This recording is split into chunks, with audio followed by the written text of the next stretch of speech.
Perfect. Welcome, everyone, and thank you for joining us. It is December, and we are excited about, do I need to swap the displays? I think I do. We are excited about the December version of the JVS Online Journal Club. We are excited to have all of our presenters and some really great papers being published or being presented today. So we have the University of Florida and Albert Einstein Montefiore who are hosting, and we have the work out of USC and out of USC with the 3-year outcomes of the off-the-shelf Gore thoracoabdominal branched endoprosthesis and physician-modified endografts for complex abdominal and thoracoabdominal aneurysms, as well as Dr. Menard, who is here to talk about the impact of revascularization strategies on clinical failure, hemodynamic failure, and chronic limb-threatening ischemia symptoms in the BEST CLI trial. From Albert Einstein, Dr. Axim Rivera is associate professor. He is the faculty who's going to be presenting along with his fellow, Dr. Brandon Nussenblatt from the University, who is a clinical assistant professor, as well as the assistant chair for quality, and Dr. Ma from his fellow from University of Florida. As always, we're thrilled whenever we can have the authors of the publications join. It's great to have them to answer questions and to help us understand a little bit about the rationale behind the work. And so from USC, we have Dr. Alex DiPartolimo, as well as Dr. Suku Han. And then from the BEST CLI trial, Dr. Menard is here, Dr. Farber, and I believe that Dr. Conti was going to try to join as well, although I didn't see him registered, so I wasn't sure. The 2 moderators today from Houston Methodist, we have Dr. Tricia Roy, who is one of the vascular surgeon scientists at the DeBakey Heart and Vascular Center, and also an assistant professor. And then we're thrilled actually from Paris to have Dr. Godot join us. It is 1 a.m. in Paris, and he was excited to participate, and we're thrilled that he could still join us despite the time difference. I am having the time of my life here. Please stay muted. Put your questions in the chat for the authors. The moderators may call on you if your question is a little bit convoluted. Of course, this is being recorded for on-demand access. And then please join us in January for the January 8th at 6 p.m. And the new dates for the 2025 JVS Journal Club are being posted along with links to register on vascular.org. We do this on the second Wednesday of the month at 6 p.m. for those groups that have their entire residency do journal club all through this particular venue, just so it makes it easy and consistent. So I will stop sharing my screen and we will turn it over to talk about the TAMBI and physician modified paper to start. All right, thank you everyone. I'm going to start sharing my screen.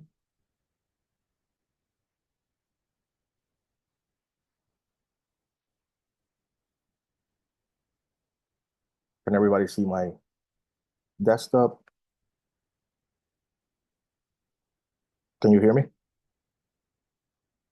Yes, you're coming through okay, and your screen is on our screen.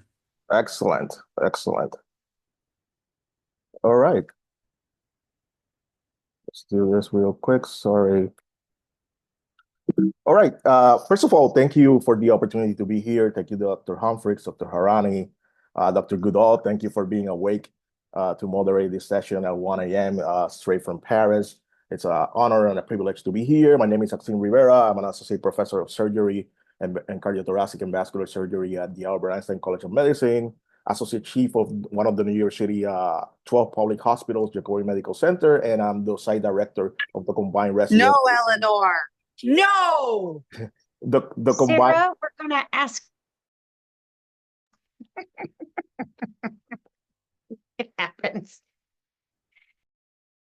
All right, I'm on mute. I'm back. That's okay. There you go. Sorry about that, Dr. Rivera. Sometimes it That's happens. okay. It happens. And I'm the site director of the Combined Surgical Residence at Montefiore and Einstein at Jacobi Medical Center. Today we have the privilege of actually discussing this great paper. Comes to us from the University of Southern California. Dr. Bartolomeo and his colleagues are talking about 3-year outcomes of off-the-shelf, the Gore TAMBI, and the prosthesis compared to the outcomes with PMEC, right, physician-modified endografts for complex abdominal and thoracoabdominal aneurysms. And I think this is the perfect segue from last November, from the last Journal Club, where we discussed the pivotal trial on TAMBI. So I'm just going to start giving you some definitions. I have the privilege to be joined by our first-year fellow here, Dr. Brandon Nussenblatt, who's going to discuss the paper, but I'm just going to give you some definitions. And I'm going to show you the Bronx at dawn. It's not as bad as people say it is, and it's not all Yankee Stadium. So let's start with a little bit of some definitions, right? When we talk about complex aneurysms, we talk about all the data that's been published on TAMBI. We're going to be concentrating on pararenal aneurysms, right? And when we look classification, pararenal aneurysms actually have aneurysmal dilatation all the way, including the origin of the renal arteries. Compared to juxtarenal, where we still have some proximal neck available, by definition around 4 millimeters or 5 millimeters, and we have other therapies that are FDA approved for that. When we move forward and we talk about thoracoabdominal aneurysms, we use the Kraftfeld classification, which is classic, but we're going to be concentrating on what you see here on my screen, which is going to be the type 4, the extent 4 thoracoabdominal aneurysms, which is an aneurysm that starts around the diaphragm and actually involves all the visceral vessels and the renal vessels, extending all the way to the aortic bifurcation. And we have multiple treatment options. Let's actually keep in mind that even though this conference is going to be concentrating in endovascular repair, open repair is still an excellent option for the right patient in the right setting, in the right center, right? So let's not discard how great of an operation an open thoracoabdominal repair can be for the right selected patient. But we're going to talk a little bit about physician-modified endografts or PMECs. We're going to talk about thoracoabdominal multi-branch endoprosthesis or the Gore TAMBI device. And we're going to talk about other options for complex juxtarenal and pararenal AAA repair. There's fenestrated grafts, right, or CFEN, that's been done. They can be off the shelf, but the problem, they might not adapt to everyone's anatomy. And they can be company manufactured devices, but they're not readily available to treat our patients. So we find ourselves in this conundrum of how we can treat our patients that present with complex aneurysms. When we have juxtarenal aneurysms, and it's important in this paper because they treated some complex aneurysms that were previously repaired with EVAR with some different adjuncts, we can have EVAR with parallel grafts, either with snorkel, sandwich, and other combinations of paralleling these grafts. So again, just a picture. When we talk about open thoracoabdominal repair, we can see how invasive it can be. This is definitely not a type 4, as you can see, but you can see what a great operation it is. This is the reason everybody goes into vascular surgery, but it can have significant comorbidities and significant complications for the patients. So as we move into the endovascular options, let me talk about a little about PMEC, which is going to be very important in this paper. It's a physician-modified endograft. It's actually custom-made on the back table by the surgeon based on measurements taken before. Fenestrations are created in the graft that's been partially deployed. These fenestrations are sutured with a radio-opaque part that we can see. They might need suturing of some branches, mostly by event stents, if there's a big gap that needs to be bridged between the graft and the target vessels, and then it gets recaptured into the deployment device and deployed, and all the vessels cannulated. But this again this is not an FDA approved option for our patients.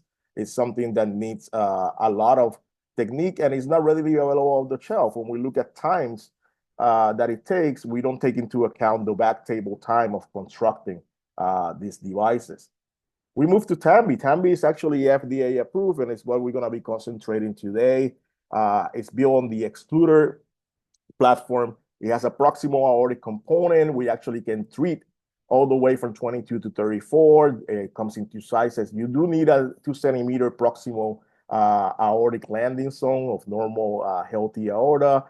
You need less than 60 degrees for now on the neck if we use the IFU. And it comes with 4 antegrade branches that can be cannulated, mostly from the arm, or you can pre-cannulate a wire to help you cannulate.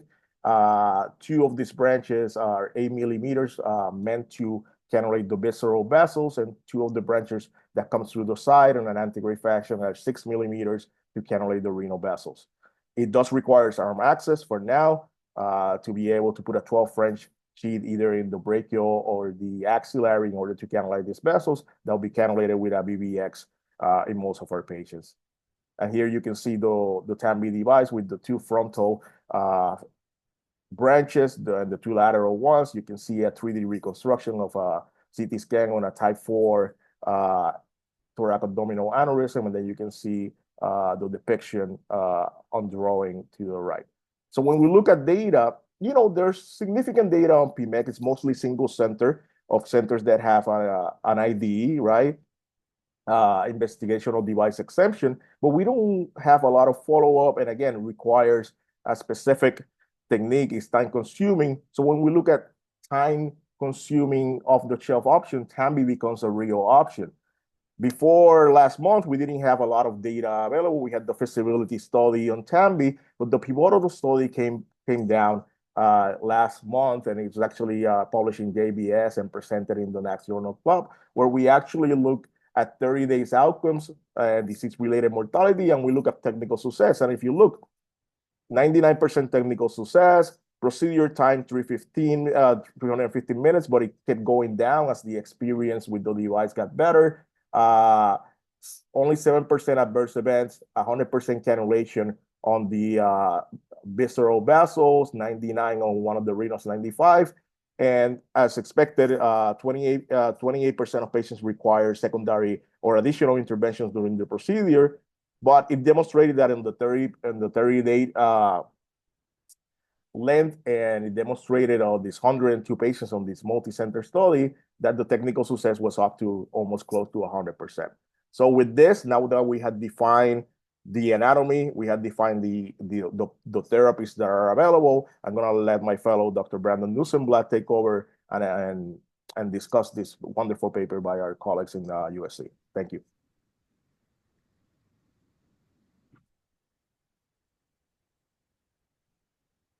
All right, and let me just share my screen here.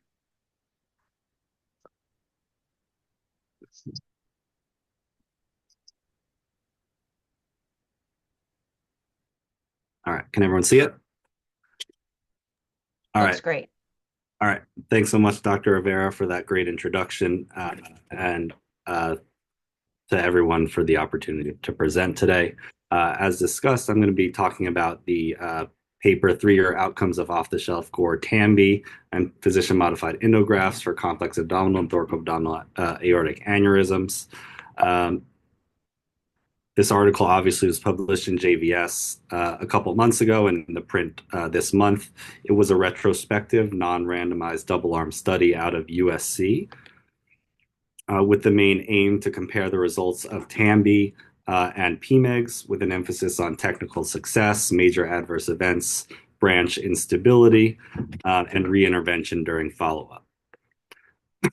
So they looked at all the consecutive patients at their institution who underwent fenestrated and branched EVAR between 2020 and 2022, so a 3-year period.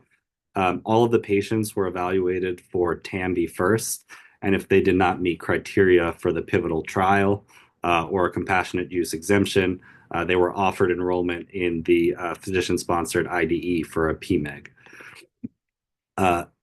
Primary outcomes defined were technical success and major adverse events at 30 days, and secondary outcomes were branch instability and freedom from reintervention.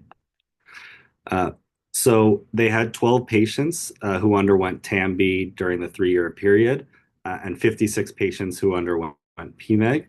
Baseline demographics were similar, with the exception of, and as far as the procedures, Mean aneurysm diameter was larger in the PMEG group, which nearly met significance at 65.4 millimeters compared to 60. And of course, procedure time was higher in the TAMBI group at 247 versus 189 minutes. But as Dr. Rivera said, a lot of this PMEG time is preparing the endograft, and this is not included. And TAMBI is obviously a newer procedure, and thus there's a learning curve associated with it. For primary outcomes, there were no mortalities in either group. There were no major adverse events in the TAMBI group, and there were 4 major adverse events in the PMEG group. The median ICU days were nearly met significance in terms of 30-day outcomes, with 2 for PMEG and 1 for TAMBI.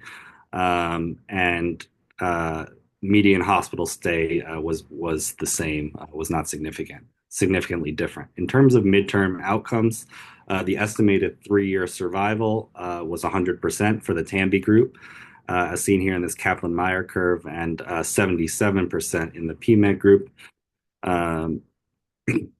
And in terms of secondary outcomes, there was no difference in reintervention rates, no difference in target vessel instability, which were the secondary outcomes that they described.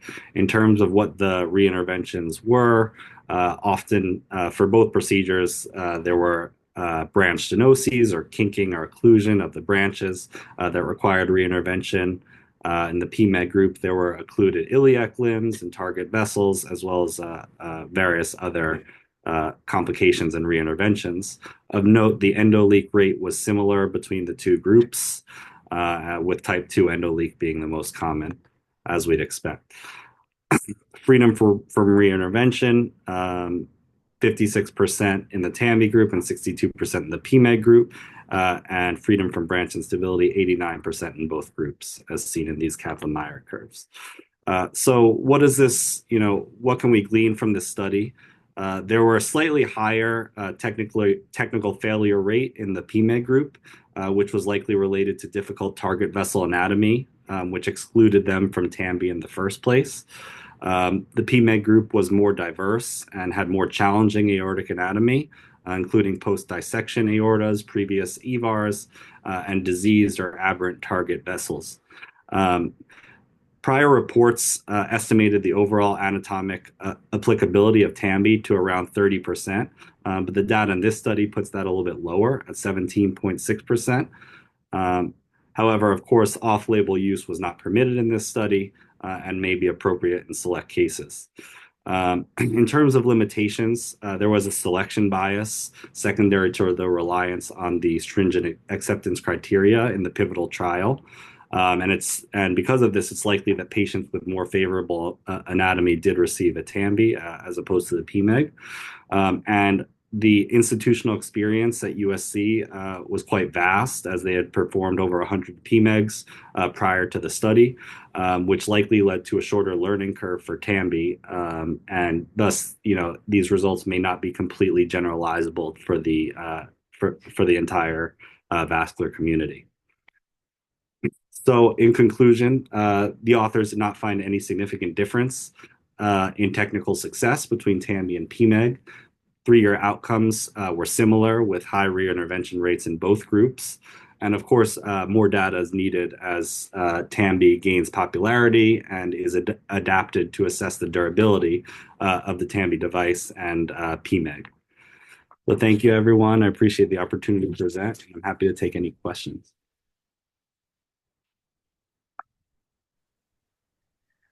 Okay, thank you very much, both of you. That's a very nice presentation.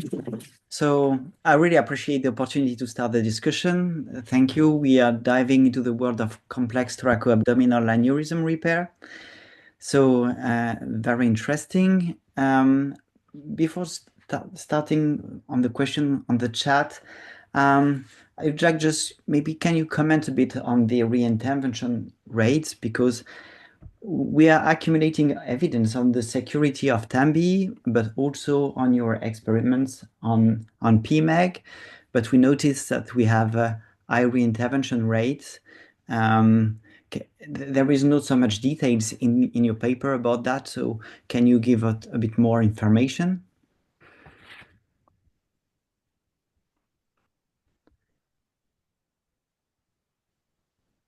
Yes, of course. So the question is for the reintervention rate, and you're asking for both TAMBI and for PMEG, or specifically focusing on TAMBI here? I'm thinking about, I mean, so your results showing that you have quite comparable reintervention rate. Are there really different in terms of type of reintervention? No, not very different. So most of the reinterventions, especially in the TAMBI, are going to be for the branches, whether there was stenosis or occlusion. There was a few reinterventions for that, and certainly in both groups. And then otherwise kind of device related would be endoleak. So all of the TAMBI patients only had type 2 endoleaks, although there were some reinterventions for those. And then in the PMEG group, more variety of different types of endoleaks, and so they underwent a variety of reinterventions for those. So those would be the main reinterventions. Other things would be, of course, washout or hematoma, access site complications, but mostly for the grafts themselves and the differences in them. Those were the main reinterventions.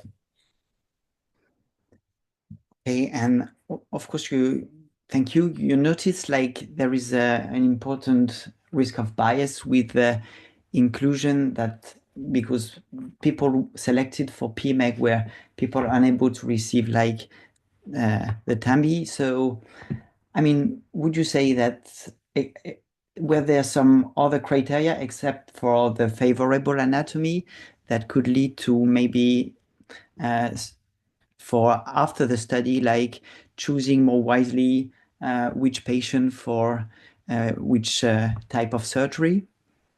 Or you think it's only a question of favorable anatomy and inclusion criteria in the study? Yes, I think with our ongoing TAMBI experience, we've continued to learn a little bit about it and how to use it versus PMEG. The anatomic criteria is very important. Of course, just a few of the basics about angulation and about sizes and your landing zones and your Brentstedts. Some of the ones that I think we've particularly noted is if you have a very small diameter around the visceral aorta or even in the renal aorta, that can cause some issues with putting, especially those long renal branch stents in, and maybe some kinking in that area that can lead to occlusion. Otherwise, another thing that had been an issue was the upper extremity access being a requirement for TAMBI. That's essentially something we've been working on and now moving a little bit more in favor of doing all transfemoral TAMBIs now. So that's opened up a lot of more options for us in terms of using TAMBI. Of course, then there's always the different type of aneurysms we're talking about. So post-dissection aneurysm was not part of this study for the TAMBI group, although it was for the PMEG group. We have also put now TAMBI in a post-dissection aortic aneurysm. So that'll be another new area to start exploring. We don't necessarily know a lot about how they'll respond to those treatments yet. But there are certainly more things to look into now as the use of TAMBI can be a little bit more wide. I wanted to make a point. I think this is a fantastic paper, but we have to take into account two things. Even though the demographics are similar, these are not two similar groups of patients, right? The PMEG group tends to be more complicated in the fact that they have previous intervention and we're including dissections. Also, the world is not USC, right? You guys come with a very vast experience in PMEGs, in fenestrated, you have the IDE. So these results, I don't want the community hospital on the corner to say, all right, let's do this, right? So it's important to know that this is initial data that we're getting, that actually you guys made a good job of comparing these two populations, but we have to keep in mind there's a complexity that exists in the PMEG group compared to the very stringent, inclusion criteria that is like this, where the exclusion criteria on the TAMBI group, is 4 pages, right? So it's very important for the population to understand that. But again, fantastic paper. Yes, that's a great comment, and of course, a concern with any kind of these clinical trials that have very stringent exclusion criteria. But now that TAMBI is outside of the trial and available, and a lot of institutions are now starting to do it. It'll be very important to continue to follow these results and see how it now can work when maybe the use of it isn't so directed and so closed. And one of the ways that we actually are planning to do that is Dr. Han is now leading a physician-directed prospective registry so that we can follow all the TAMB cases that are being done. And he would be very happy to hear from you if you or your institution would like to contribute data to that so that we can get a really good sample and, of course, look outside of USC where we have our own specific patients and our own specific experience. Thank you. Maybe one question from the chat. One question is, can you comment on the different time for TAMB versus PMEG? And this include the build time of the case. Do you think this is because of the learning curve of using the TAMB device? Right. So the time does not include the build time. We go from start of case or puncture or cut down to the end of the case. There are a few reasons we thought it'd be a little bit longer in TAMB. One was just the learning curve, of course. Two was being very careful in the clinical trial and working with the clinical investigators. And then lastly, there's always the upper extremity use in the TAMI group versus some of the PMEGs that did not have it. I think Dr. Han might want to comment on that too. Hi, everybody. Thanks for picking our article to discuss, but I can comment on that. So the trial cases actually were very highly selected, and so anatomy was not very challenging to perform, but we made a point to look at all the markers and sort of training the team and making sure that we're capturing all the branch dedicated imaging. And so each step and the checkoff as involved in the pivotal trial, I think, ended up adding up. And we did not add the modification time because we usually do it in the beginning for the PMAG group, in the beginning of the case, and our anesthesia time and the modification time end up marching together. So we really don't add to the operative time of the PMAGs at all. But Alex, I think, did a great job sort of summarizing, clarifying some of the questions there.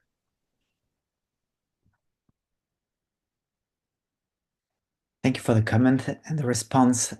Maybe a second question for the chat is because you also spoke about the small aortic diameter. Like in the trials, do the author foresee concern with long renal branches compared to renal fence in small infrarenal aortic diameter? So are you all using additional stent reinforcement like with Viabahn? Yes. Yes and yes. So there is a little bit of concern, like I had mentioned, when the paravisceral, pararenal aorta is small, that can be an issue for some of these branches. And I think in the trial, it was just 20 millimeters that was needed and still okay to fit anatomically. But for us, generally looking more at about 30 millimeters to really make it practical to work. And then we do have some experience relining also with Viabahn or Viabahn VBX to help correct for some areas that are kinking, and maybe Dr. Han can comment on that some more.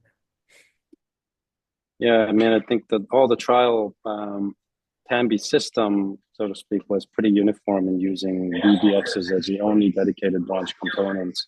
Since then, if there is a lot of pararenal space, then we use sometimes a self-expanding Viabahn with what we call topper, with linking with the VBX across the portal and accumulating the data that way. I mean, there's no, I don't think necessarily the way pivotal trial was done is the best way to use TAMBI device. And I think some of this usage is actually extrapolated from the fenestrated branch work that has been done with the ARC group as well as the outside of the US.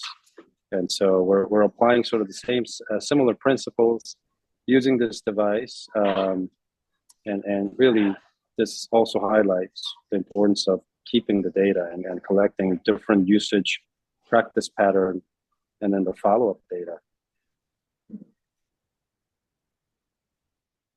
Well, thank you very much for a great conversation. I think at this point we want to transition over so that we can get a chance to hear from both sets of authors. And so I will now turn it over to Dr. Jacobs.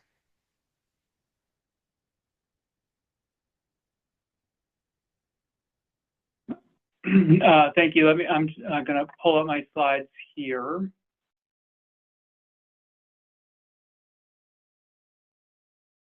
Second.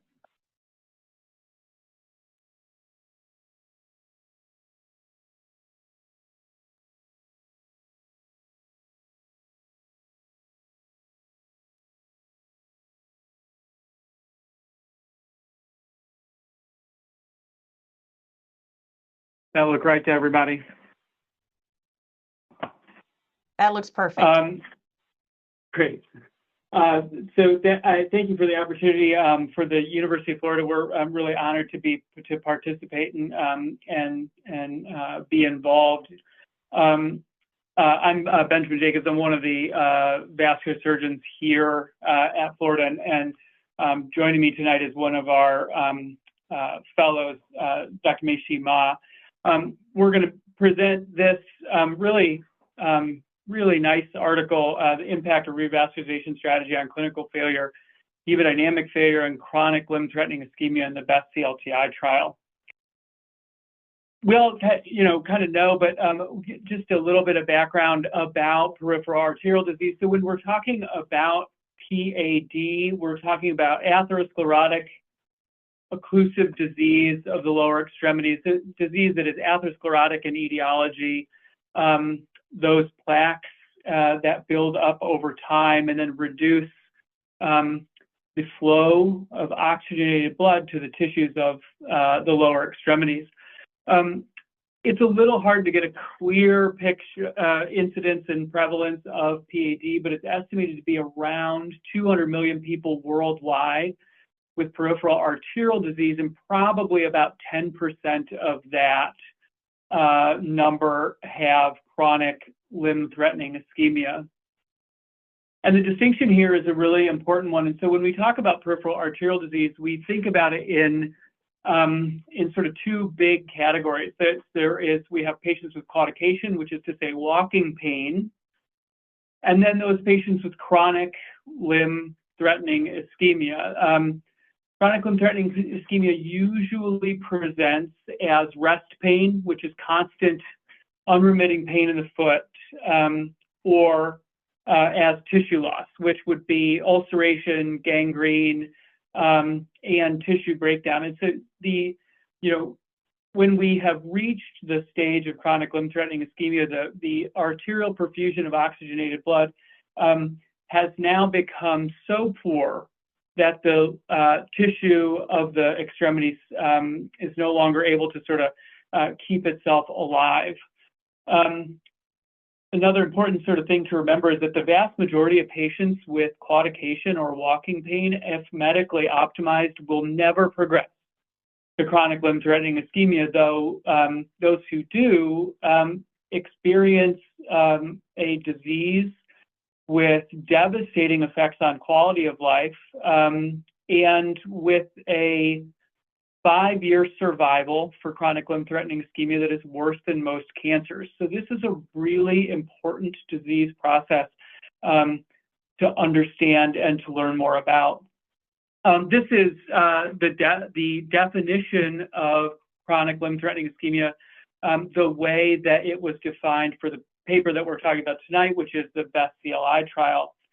Those things that we talked about, namely gangrene and or rest pain, and then some hemodynamic characteristics as well.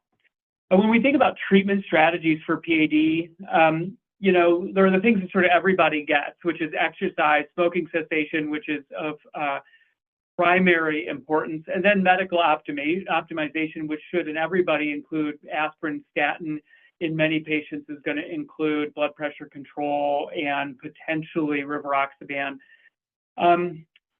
For those patients who either fail these medical therapies or patients with chronic limb-threatening ischemia, then we move on to surgical and other interventional therapies. So in the last couple of decades in the advent of the endovascular era, there has been a wide and sort of vast expansion of endovascular therapies which are available to us. Balloon angioplasty, drug-coated balloon angioplasty, atherectomy. There's a variety of different atherectomy devices that are available to us. IVL, I should have spelled that out. That's intravascular lithotripsy, stenting, and transcatheter arterialization of the deep veins. These are, and all with sort of varying amounts of newness associated with them. And then there's open surgical treatment, which we're all familiar with. And generally speaking, when we think about infrainguinal disease, we're talking about open bypass. There is a wide variability in treatment selection for patients with CLTI, and that has to do with patient factors, namely the anatomic pattern of disease, the availability of conduit, patients' comorbidities, and patients' social determinants of health.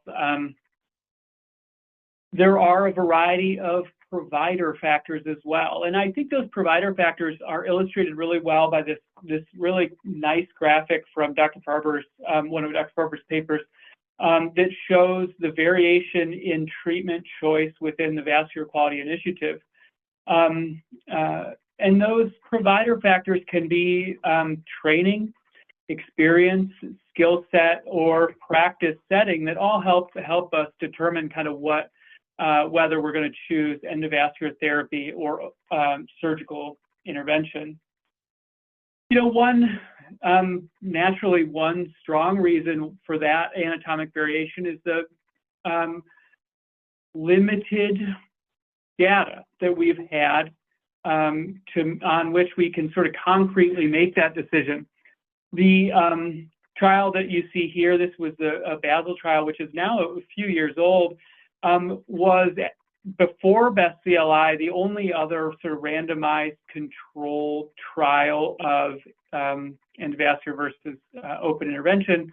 And it enrolled about a little over 400 patients and demonstrated no difference in amputation-free survival. But there were several limitations in this trial, not the least of which was that the endovascular intervention was limited to balloon angioplasty. And you saw a couple slides ago that we have 25 other things nowadays that we can do. The Best CLI trial was a really elegant and well-designed trial to help us answer this question. It was a randomized, open-label, and pragmatic trial funded by the NHLBI, 150 centers, 1,830 patients. The patients were divided into two parallel cohorts, those who had a single segment of saphenous vein available for conduit, and those who did not, and so consequently would require an alternate conduit. In each of those cohorts, the patients were randomized either to open bypass or endovascular therapy. And what's one really nice thing about this trial is that could be whatever. It could be angioplasty, atherectomy, stent, DCB, DES.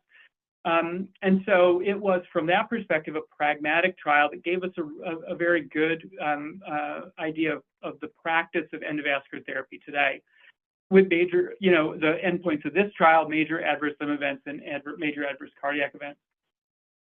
The sort of the bottom line of this trial, and what made it so elegant and sort of kind of so nice was that it demonstrated pretty clearly that patients with a single segment of saphenous vein open bypass is preferable. And so in those patients who had a single segment of straight saphenous vein conduit, open bypass is preferable. In patients who would require an alternate conduit, in this trial, outcomes were determined to be similar. The trial that we'll hear that I'm going to turn it over to Dr. Ma. The trial that she's going to describe to us was a pre-planned secondary analysis of this trial that came to a lot of really helpful and edifying conclusions in knowing how to take care of these complex patients. Dr. Ma, you can go ahead. It's Dr. Jacobs, and I apologize to everyone. I'm a little bit under the weather. So I may be muting myself in and out to cough. We are thankful that you would make it, though. That's generous of you. Of course. Okay. Can everyone see my screen? Yes. That looks great. Wonderful. Okay, so today I'm going to be talking about this planned secondary analysis of the BEST CLI trial. And we will go into the introduction. So as Dr. Jacobs covered really succinctly in his introduction, the main objective of the BEST CLI trial was to compare the effectiveness of surgical bypass versus endovascular intervention in improving clinical outcomes for patients with CLTI between these two different cohorts, one with a single segment of saphenous vein versus patients who needed a different conduit for an open bypass. Prior to the study, there is reasonable clinical equipoise between the two intervention routes and deciding what would be the correct decision, if there even was one that was superior over the other. Understanding the optimal revascularization strategies and bringing clarity to how we as vascular surgeons should be thinking about revascularization and CLTI is crucial for improving patient outcomes and reducing healthcare burdens. So the main point of, that initial paper, which I won't review, as stated by Dr. Jacobs, the purpose of the secondary analysis was to look at specific novel outcomes, such as clinical failure, hemodynamic failure, recurrence of symptoms, and resolution of symptoms and recurrence of CLTI. So going into study design. The study was a international prospective multi-center randomized controlled trial that was conducted at 150 sites in the US, Canada, Finland, Italy, and New Zealand. And the follow-up period was between 2 and 4 years. Study participants were about 1,800 adults with a diagnosis of chronic limb-threatening ischemia divided into these two cohorts. The first one, again, with a single segment of saphenous vein suitable for bypass, and the other cohort without suitable saphenous vein. The inclusion criteria were having to be 18 years or older, having symptoms of CLTI, as defined by ischemic breast pain, non-healing ulcers, gangrene, and adequate life expectancy to benefit from any revascularization procedure.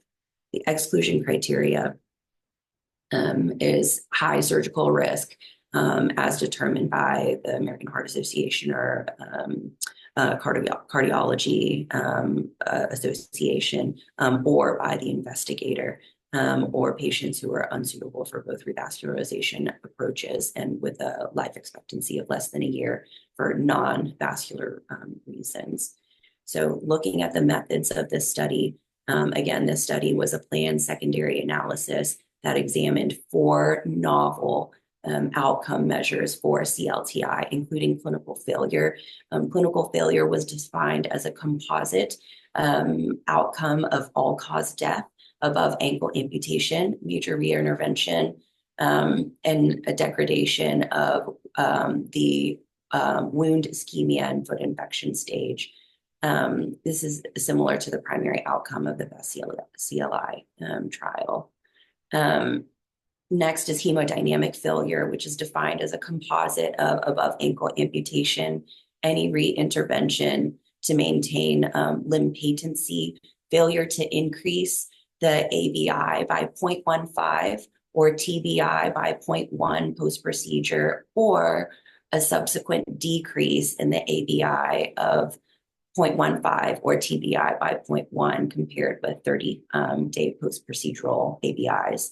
And lastly, a radiographic evidence of greater than 50% arterial stenosis or occlusion in the index treated limb.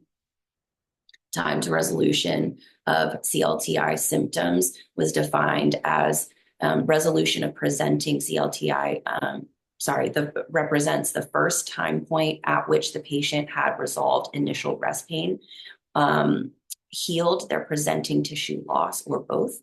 And then incidence of new or recurrent symptoms of CLTI, defined as new or recurrent CLTI events, ischemic rest pain or tissue loss from the date of randomization through the end of the study. And then patients who failed to resolve their initial symptoms were censored regarding this point. So the follow-up for these patients, they had in-person visits at 1, 3, 6, 12, 18, 24 months, and then annually afterwards.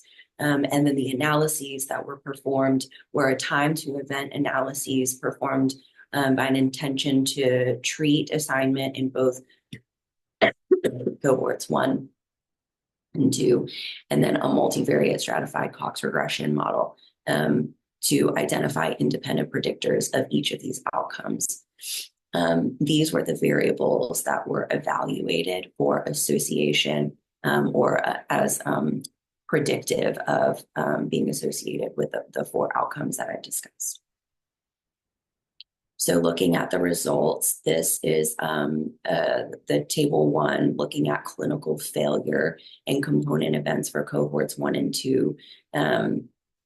I've placed yellow boxes around the significant values. So for clinical failure, cohort 1 that had suitable saphenous vein, 49% of those patients in comparison to 67% of the patients who underwent endo interventions had clinical failure. So a decreased percentage of clinical failure in cohort 1. There was no statistical significance in cohort 2. In hemodynamic failure, similarly, there was a statistical significance between cohort 1 that was randomized to either the open or the endo arms. So 61% or a lower rate of hemodynamic failure in open bypass patients versus endo patients. In resolution of critical limb-threatening ischemia symptoms, both cohort 1 and cohort 2, in comparing open and endo, performed similarly in resolution of their initial presenting symptoms. And then in recurrence of critical limb-threatening ischemia patients, there was a statistically significant difference between, again, open and endo patients. So these are the Kaplan-Meier curves that look at this one specifically is looking at time to clinical failure. So cohort 1, it was statistically significant. The time to clinical failure with the endo group having a sooner time to clinical failure. And then similar for hemodynamic failure, which is seen here. Actually, cohort 1 and cohort 2, open patients or patients who underwent open bypass had performed better. And this is looking at resolution of presenting CLTI symptoms by intention to treat, showing that there was a clinical significance slightly of the endo patients. So this is looking at risk-adjusted or adjusted treatment effect estimates of all of the outcomes that we discussed: clinical failure, hemodynamic failure, and CLTI resolution. I'm going to, for the sake of time and discussion, kind of forward to the more significant slide that kind of brings everything all together. These are the risk predictors for clinical failure, hemodynamic failure, and recurrent CLTI in terms of the variables that I discussed in the beginning. But the the visual abstract actually brings this all together really well, showing that patients who have adequate saphenous vein for bypass and received a bypass had significantly improved outcomes in terms of clinical failure, hemodynamic failure, resolution of symptoms, and CLTI recurrence.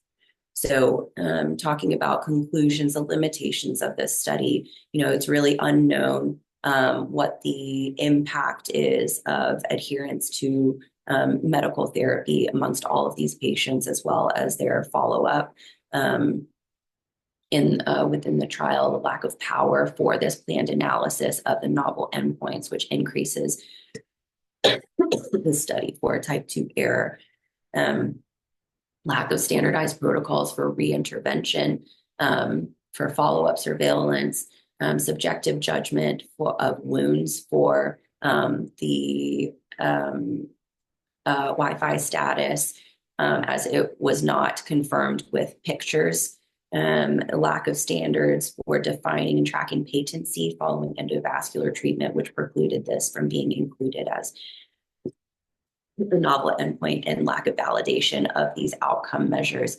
So in conclusion, it's really important for sustained clinical and hemodynamic benefit after revascularization for CLTI patients. It's necessary to achieve durable resolution of these presenting symptoms to prevent limb loss and improve quality of life and function for our patients.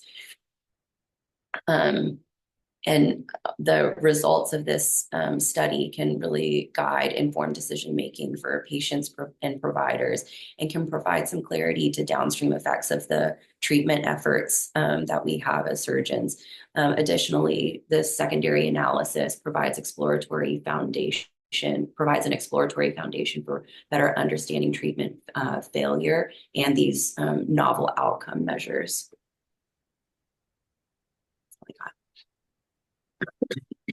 All right, thank you so much for those presentations. So please ask some questions in the chat box, but in the meantime, I'll ask some of my own. I see Dr. Menard is on.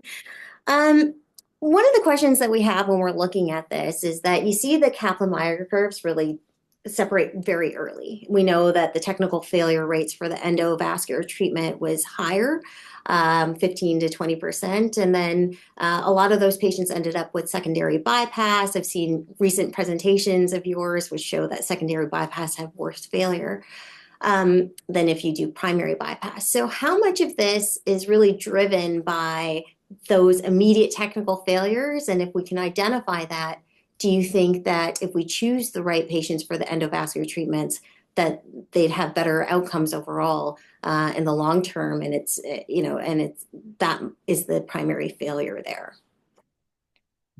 Yeah, great question, Tricia. And good evening, everyone, and thanks for choosing the paper to talk about. It's always great to dig into a little bit more. We get asked that question a lot. We've done a lot of different analyses. We've done a lot of sensitivity analyses to try to remove that question, look at it a little bit closer. And when we do remove the technical failures, usually we get the same results. And so I don't, think that the results are all driven by that. There's no question that it plays a role. My own thinking, it's more about sustained perfusion. And actually these endpoints, particularly the hemodynamic one, the whole point is to try to drill down on that a little bit more. We've been locked in this paradigm of amputation-free survival for years, decades, as the kind of gold standard endpoint. And it's, if you dig into it or think about it, it's a really lousy endpoint because it's dominated by death and not by the impact of whatever treatment strategy you're trying to study. So the whole point of these particular endpoints, as we were trying to get creative and really think about some of the things that we wanted to study, were to get around that. They're certainly not perfect. We can have a whole hour discussion about technical failure, and it's one of the papers that's about to come out. We're digging into that, and Rick Powell at Dartmouth is on the heels of, or on the cusp of submitting an analysis of the impact of technical failure. But good questions. I think it's more than that. And just a quick comment on that. That's not something that ever gets reported and studied. It's not in VQI. Patients that don't get a procedure don't get into VQI. Patients that don't have successful wire crossing don't get into industry trials. So the impact of technical failure has never really been assessed. And we thought long and hard about, whether you are changing the algorithm by attempting, and ultimately thought that the potential to do so was real and actually warrant study. So that's one of the reasons why we chose to do it that way. Thank you for that. I also saw that kind of obviously these results were kind of different than the basal trial results. And then in this, you show that there's a benefit for drug-coated tech compared to plain balloon angioplasty and so on. And I believe in the latest basal 3 trial, again, they're seeing less of a benefit, or at least not a cost-effective benefit. Can you comment on why you think there may be that discrepancy with respect to the drug-coated results that you're seeing? Sure. A little bit tongue in cheek, but I think that's a little better than basal. I'm long-standing friends with Andrew Bradbury, ran basal 1, 2, and 3, and have collaborated with him for years and years. But I do feel it's more of a marker for care in England, and the trials were dominated by death and were underpowered. So I personally think that basal 3 didn't quite get it right or capture it.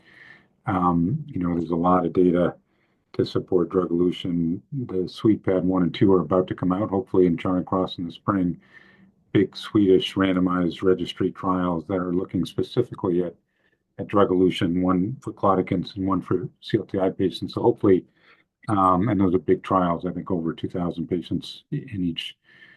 So hopefully we'll get a little bit closer look. But, drug elution is in a lot of circles in the endo world thought to be absolutely the standard of care. And if you're not doing it, you're not doing it right. Our data would support that, mostly in the FemPop segment. And again, another paper is about to come out specifically looking to the degree we can, and we're always limited by these are secondary analyses that are not powered, and the numbers aren't, as robust as the main trial. But it falls in line with, perhaps what you would expect, at least in the FemPop. All right, and then another, I guess I'm cognizant of the time, so one final question. I thought that it was really interesting to see that the resolution of presenting symptoms, I haven't really seen that as an outcome, and that was pretty good for both, 84%, 83%. These patients are kind of palliative. A lot of them have pretty poor mortality rates, and it is a little bit of a palliative specialty.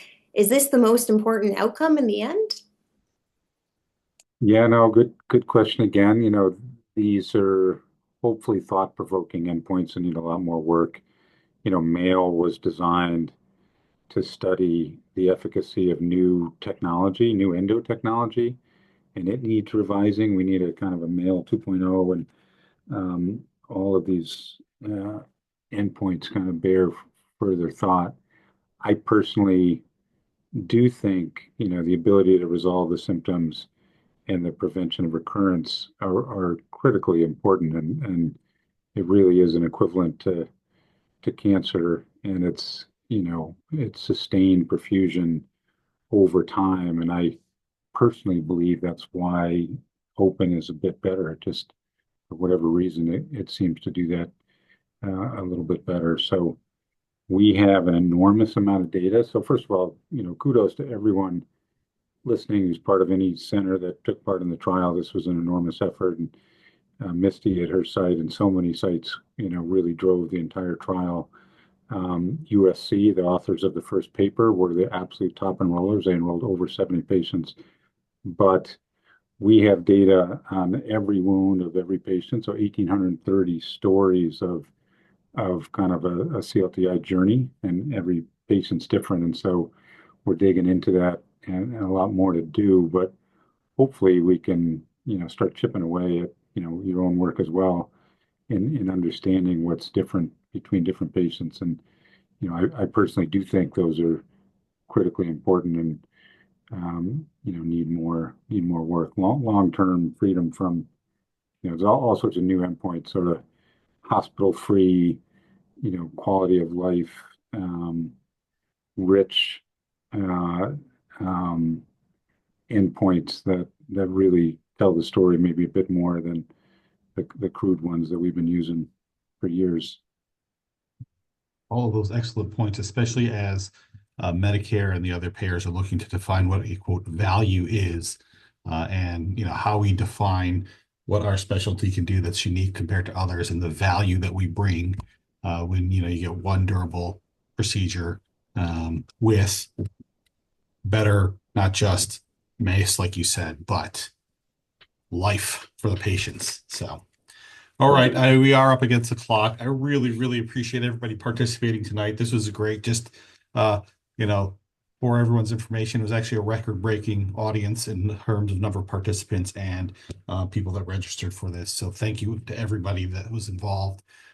Just quick plugs I put about our author spotlight that's coming up, that's been published, for Audible Bleeding. So I encourage everybody to listen into those articles as well, where we often discuss different articles than what we talk about here in the Journal Club. And if you want to continue this conversation offline, there's a new threads that's been started with these two articles. So feel free to continue the conversation over on that platform, and as well as our usual X and other social media platforms.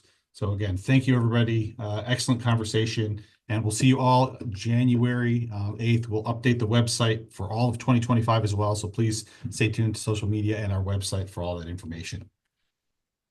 Good night. Have a good evening. Take care.